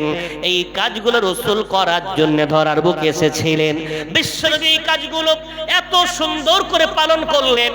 40 বছর পর্যন্ত আমার রাসূল চরিত্র গঠন করলেন। 40 বছর থেকে আমার রাসূল 53 বছর মক্কার জীবন, 53 বছর মক্কার জীবনের মধ্যে 13 বছর, অর্থাৎ 40 থেকে 53 13 বছর আমার রাসূল কি করলেন? উম্মতকে কোরআন শেখালেন এবং লাস্ট 3 বছর নামাজের তালিম দিলেন। জোরে বলা যাবে না? পড়বেন একটু ইতিহাস। 40 বছর বয়সে ওহী নাজিল হচ্ছে রাসূলের উপরে, আর 50 বছর বয়সে রাসূলের মেরাজ হচ্ছে। কত বছরে মেরাজ? কত বছরে হচ্ছে? 50 বছর বয়সে বিশ্বনবী। তাহলে মেরাজের রাত্রে নামাজ ফরজ হয়েছে, মেরাজের রাত্রে নামাজ ফরজ হয়েছে। আর কোরআন নাজিল হচ্ছে আরো 10 বছর আগে। এই 10 বছর আমার রাসূল কাউকে নামাজের জন্য আহ্বান করেন, নামাজের জন্য ডাকেননি।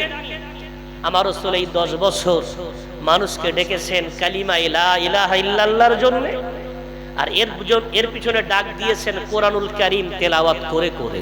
যদি বলা যাবে 10 বছর রাসূলের জীবনের আমল, বড় আমল কোরআন তেলাওয়াত। একটা সাহাবার নাম বলতে পারবেন না যারা এই রাসূলের এই বয়সে 40 থেকে 50 মধ্যে যারা ঈমান এনেছেন, একটা সাহাবা কোরআন জানতেন না এমন সাহাবা খুঁজে পাবেন। ইসলাম তলোয়ারের দ্বারাই প্রচার হয়, ইসলাম বাহুবল জনবলে প্রচার হয়। ইসলাম প্রসার লাভ করেছে এই কোরআন তেলাওয়াতের দ্বারাই। ধরে বলবেন, কখনো সময় পেলে আমি বলবো এই ব্যাপারে বিস্তারিত আলোচনা। বিশ্বনবী কোরআন তেলাওয়াত করতেন, আর মানুষ কোরআন শুনে বলতেন না মানুষের কথা না, এটা অবশ্যই আল্লাহর কথা। ওই কোরআন শুনে মুগ্ধ হয়ে ঈমান আনতেন। যদি বলা যাবে, অথচ সেই রাসূলের নবী দিবস হবে। আমি যদি বলি ভাই কোরআন জানেন কে কে, পুরুষদের মধ্যে হাত উঠবে না, নারীদের কিছুটা হাত বেশি উঠবে। কেন? পুরুষের তুলনায় মহিলার একটু কোরআন পাঠ বেশি করে, এটা মেনে নিতে হবে আপনাকে, যে কোনো কারণে হোক। কারণটাও আছে, এখন আমি সময় পাবো না ওদিকে যেতে। তবে পুরুষের তুলনায় নারীর একটু কোরআন বেশি পড়ে। কি পড়ে সে আল্লাহ ভালো জানে, ভুল না ঠিক সে তো আমি পড়াচ্ছি জানি, তা আপন জায়গায়। তবে ওরা একটু বেশি পড়ে। পুরুষরা কেন পড়ে? কোরআন পড়া কি কঠিন? কোরআন পড়া কি দুঃসাধ্য কোনো ব্যাপার? অথচ আপনি জানেন না বলে আপনার ভয় লাগে। আমাদের মসজিদগুলোর পশ্চিম দেওয়ালে আলমারি করা আছে, প্রায় সব মসজিদ। আলমারিগুলো কেন করা হয়েছে জানেন? উদ্দেশ্য আমরা জানি না। আমাদেরকে ফোন করে অনেক মশলা জিজ্ঞাসা করে। তো সামনের ওই আলমারিগুলো কেন করা, এগুলো একটু দেখার জন্য আপনি কলকাতায়, দিল্লি, মুম্বাই টাউন যাবে, মসজিদগুলো যাবেন, গিয়ে দেখবেন ওই আলমারিগুলোতে আমাদের এলাকার মতো খাতাপত্র রাখা নেই। আমাদের এলাকায় ওই আলমারিগুলোতে থাকে খাতা, হিসাবের বিভিন্ন ডকুমেন্টস, অথবা জানাজার কি বলে মুসাল্লা ভাঁজ করে ইত্যাদি করে আলমারি করে রেখে দেওয়া আছে। ওই মসজিদগুলোতে কি আছে? পশ্চিম দিকের আলমারিগুলোতে কোরআন রাখা আছে। নামাজ হয়ে গেছে, সুন্নাত পড়ে 10 মিনিট জামাতের বাকি, তো কি করবে? বসে বসে তো কোরআন পড়ে তেলাওয়াত করছে। আলহামদুলিল্লাহ। আপনি পারেন না, আপনি কি করেন? আমি তো তাসবিহ পড়ি। হ্যাঁ, তাসবিহ পড়েন, তাসবিহ পড়া শরীয়তে নিষেধ না, বিরাট সওয়াবের কাজ।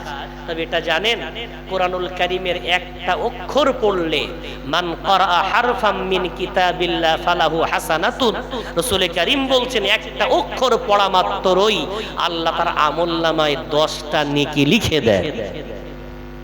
এটা বলবেন, আপনি একটু পড়েন না বাবাজি? বাবা আমি তো কোরআন পড়তে পারি না, এই হলো উত্তর। না, আপনি পারেন। আমি দায়িত্ব নিয়ে বলছি আপনি পারেন। নিজেকে চেনেন, আপনি পারেন, আপনিই পারেন। তো বলছে বাপ তুমি এত জোর করে বলছো, আমি পারি না বলছি, আমি আমার সম্বন্ধে ভালো জানি। আমি বলছি আমি আপনার সম্বন্ধে জানি, আপনি পারেন। কি করে পারি? বাপ আপনি তো নামাজ পড়েন। বলে হ্যাঁ। তো নামাজে কি আপনি সূরা ফাতিহা পড়েন না? ভুল হোক আর ঠিক হোক পড়েন তো। হুজুর পড়ি, যা হোক করে। কুল হু আল্লাহু আহাদ সূরাটা পড়েন না? হ্যাঁ পড়ি তো বাপ। ইন্না আতাইনা কাল কাউসার সূরাটা পড়েন না? পড়ি তো বাপ। কটা সূরা জানেন? 2টো। আপনি কটা? আমি 3টা। আপনি কটা? আমি 5টা। এই সূরাগুলো কি কোরআন না? যেটা বলবেন, এই সূরাগুলো কি কোরআন না? আপনি কি জানেন সূরা ফাতিহা তো দামি কোরআন, আল্লাহ পাক রব্বুল আলামিনের তরফ থেকে নাজিল হওয়া দামি সূরা। এই সূরাটার নাম হলো উম্মুল কোরআন। এই সূরাটাই হলো কোরআনের মা। জোরে বলা যাবে না? এই সূরাটা হলো সূরাতুদ দুআ। যত দোয়া আল্লাহর কাছে করেন শ্রেষ্ঠ দোয়া হলো সূরা ফাতিহা। আর এই সূরাটার নাম হলো সূরাতুশ শিফা। জীবনে অনেক বিপদ আপদ রোগ ব্যাধি আপনার জীবনে আসে, আপনি যদি কোনো বিপদে পড়েন সূরা ফাতিহা পড়ে দোয়া করেন বিপদ দূর হয়ে যাবে। কোনো অসুস্থতায় যদি ভোগেন 7 বার ওই সূরাটা পড়ে পানিতে ফুৎকার করে ওই পানিটা পান করে নেন, আল্লাহর হুকুম হলো আপনি সুস্থ হয়ে যাবেন। একটু জোরে বলা যাবে সূরা ফাতিহা। আরে পারেন না? কোরআনুল কারীম তুলে বলবেন হুজুর সত্যি আমি আরবি জানি না। হ্যাঁ, এটা আমি বলছি আপনি আরবি জানেন, তবে কোরআন পড়তে পারেন। কেন? শুনে শুনে মানুষ অনেক কিছু জানতে পারে। তো শুনে শুনে আপনার এই সূরাগুলো মুখস্থ হয়ে গেছে। তাই ইমাম সাহেবকে একটু বলেন হুজুর আমি তো এই বয়স আর আরবি শিখতে পারবো না। ওই আব্দুল কাইয়ুম বলে একটা নাতি বয়সের বক্তা এসেছিল, আমাকে বলেছে একটু কোরআন পড়তে, তাই নিয়ত করেছি, জানি না আর কতদিন বাঁচবো, তো একটু আঙুলটা ধরে ধরে একটু আমাকে কোরআন পড়া শিখিয়ে দেন দিনি। কারণ আরবি শিখতে গেলে তো আপনার যা বয়স আর হবে না। তাই কি করেন, কোরআনুল কারীমটা কিনে নিয়ে বুকে জড়িয়ে ইমাম সাহেবের সামনে বসেন, আর বসে বলেন হুজুর সূরা ফাতিহায় কটা বাক্য আছে, আয়াত আছে, সেন্টেন্স আছে? তো হুজুর বলবে 7টা সেন্টেন্স 7টা আয়াত আছে। প্রথম যে বাক্যটা আছে ওই বাক্যের মধ্যে কটা শব্দ আছে? তো হুজুর বলবে ওই বাক্যটার মধ্যে 4টে শব্দ আছে। কটা? 4টে। হুজুর আমি আজকে ওই 4টে শব্দ একটু পড়তে চাই। আরবি জানেন না, আঙুলটা ধরেন, ইমাম সাহেবকে বলেন হুজুর আমার আঙুলটা লাগিয়ে দেন। কোরআনুল কারীমের প্রথম পৃষ্ঠা খোলা হয়েছে, আঙুল দেন। আলহামদু আলহামদু আলহামদু, কোনো টান নেই, স্পষ্টভাবে বারবার বলেন আলহামদু আলহামদু। দ্বিতীয় শব্দ লিল্লাহি লিল্লাহি লিল্লাহি, 1 বার 2 বার 3 বার 5 বার যতক্ষণ না পড়তে পারেন ততক্ষণ বলেন। তারপরে রব্বিল রব্বিল রব্বিল, তারপরে আলামিন আলামিন আলামিন। 4টে শব্দ বারবার আঙুল দেন। ইনশাআল্লাহুল আজিজ আঙুলটা বুঝে নেবে, চোখ বুঝে নেবে কোনটা আলহামদু, কোনটা লিল্লাহ, কোনটা রব্বিল, কোনটা আলামিন। আপনি আলিফ চেনেন না, বা চেনেন না, তা চেনেন না, কিন্তু বারবার আলহামদু দেখতে দেখতে আলহামদুটার ছবি আপনার চোখ মুখস্থ করে নেবে, লিল্লাহর ছবিটা চোখ মুখস্থ করে নেবে, রব্বিলের ছবিটা চোখ মুখস্থ করে নেবে, আলামিনের চোখটা চোখ মুখস্থ করে নেবে। এরপর ইমাম সাহেব উজু করতে চলে গেছেন, আপনি পড়ছেন, ইমাম সাহেব পিছনে দাঁড়িয়ে দাঁড়িয়ে চোখ দিয়ে পানি পড়ে, ও বাবাজি আমি তো 1 মাস মুক্তবে পড়ালাম, 1 বছর মুক্তবে পড়ালাম, একটা বাচ্চাকে কোরআন ধরাতে আমার 1 বছর সময় লেগে যায়, কিন্তু 5 মিনিট আগে আপনাকে 4টে শব্দ বলে দিলাম। ওই তো আঙুলটা ঠিকঠাকই দিচ্ছেন, সঠিক করেই তো পড়ছেন। আলহামদুলিল্লাহি রব্বিল আলামিন। মাত্র 5 মিনিটের মধ্যে আপনি কোরআন তেলাওয়াতকারী বেনে গেলেন। একটু জোরে জোরে বলা যাবে না? মাত্র 5 মিনিট কোরআন পড়তে লেগে গেছে। হুজুরকে বলেন হুজুর আরে না, এই যদি পারি তাহলে আমি এখনো পারবো, আমাকে অর্থটা একটু বলে দেন। হুজুর বলছেন অর্থটা মনে রাখেন, আলহামদু মানে সমস্ত প্রশংসা, লিল্লাহ মানে ওই আল্লাহর জন্যে, রব্বিল যিনি প্রতিপালক, আল আলামিন গোটা জগতের, যিনি গোটা জগতের প্রতিপালক সেই আল্লাহর আমি প্রশংসা করছি। এতটুকু অর্থ ইমাম সাহেব বলে দিয়েছে। এছাড়া নামাজ দাঁড়িয়ে গেছে, ইমাম সাহেব হাত বেঁধে তেলাওয়াত করছে আলহামদুলিল্লাহি রাব্বিল আলামিন। আপনার চোখ দিয়ে পানি পড়ে। অন্যদিন যখন সূরা ফাতিহা শুরু হতো আপনার মনে দিকে ওদিকে চলে যেত।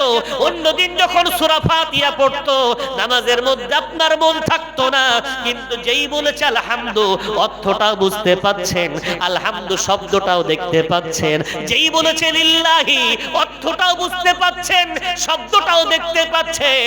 এশার নামাজ পড়ে আপনি হাত তুলে কাঁদছেন, ওগো আল্লাহ এতদিন যদি এই চেষ্টাটাও করতাম, কত কোরআনের সূরা আমার চোখের সামনে ভেসে থাকতো, কত আয়াতের অর্থ আমি জানতে পারতাম। আজকে নামাজ শেষ করে কাঁদতে কাঁদতে বাড়ি যাচ্ছেন আর নিয়ত করছেন আমি প্রতিদিন একটা করে আয়াত এভাবে ইমাম সাহেবের কাছে পড়বো ইনশাআল্লাহুল আজিজ। মাত্র 7 দিনের মধ্যে সূরা ফাতিহাটা আপনি দেখে দেখে পড়তে শিখে গেলেন। ও বাবাজি, এতদিন আগে না বলতেন আমি কোরআন পড়তে পারি না, আপনি আরবি জানেন না, আরবি পড়তে আপনার ভয় লাগে। দুঃখ নাই, চিন্তা করার দরকার নাই, আরবি না শিখেও কোরআন পড়া যায়। একটু কোরআন খুলে বারবার চেষ্টা করলে ওই কোরআনটা আল্লাহ আপনাকে পড়া সহজ করে দেবেন, জোরে জোরে বলা যাবে না। নিয়ত করে দেখেন ভাই আমার। তাহলে আমরা যদি একটু চেষ্টা করি নবী মুহাম্মদ সাল্লাল্লাহু আলাইহি ওয়াসাল্লামকে ভালোবাসার দাবি, আর কোরআন পড়ি না, কোরআন পড়তে জানি, রাসূল বলেছেন ওই অন্তরটা হলো ভূতড়ে অন্তর, ওই বুকটা হলো ভূত বাড়ির মতো বাড়ি, যে বুকের মধ্যে কোরআন নাই। আর যে অন্তরে কোরআন আছে ওই অন্তরটা হলো আমার আল্লাহর রহমত দিয়ে ভরপুর। একটু জোরে বলা যায়, একটু নিয়ে। বিশ্বনবী 10 বছর শুধু এই কোরআন শিখিয়েছেন উম্মতকে এবং এই কোরআনের প্রতি বিরাট সংগ্রাম করেছেন।